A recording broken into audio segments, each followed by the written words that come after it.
Akarshan Films present.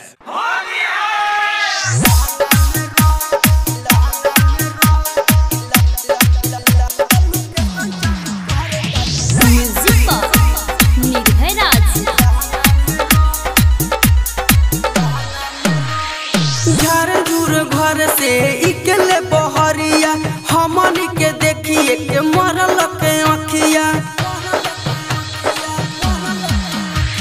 झारझुर घर से इकले बहरिया हमन के देखिए के मरल के अखिया होलिया में हमन के करतिया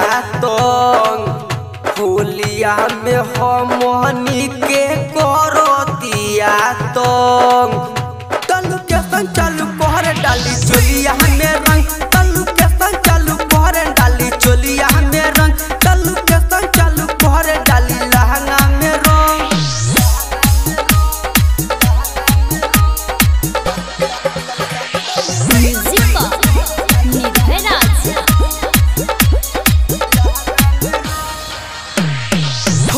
के दिन हद केहू नहीं बोली चल रंग दसन एकरे चोली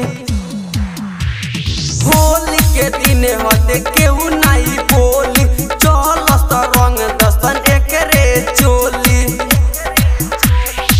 मिलल बा मौका एकरा के करो संतो मिलल बा मौका एकरा के करो संतो तलु के संग चालू कर डाली चोलिया में रंग तलु के संग चालू कर डाली चोलिया में रंग तलु के संग चालू कर डाली लहंगा में रंग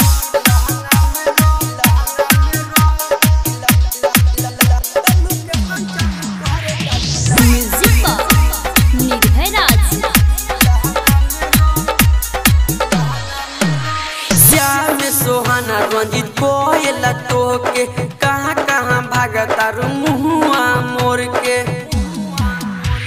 श्याम सोहाना रंजित कोयला तोके कहाँ कहाँ भागता मुहुआ मोर के थारू विशाल कोहे जागल बाऊ मोंग संदीप राज कोहे जागल बाऊ मोंग तलु के संग चालू कर डाली चोलिया में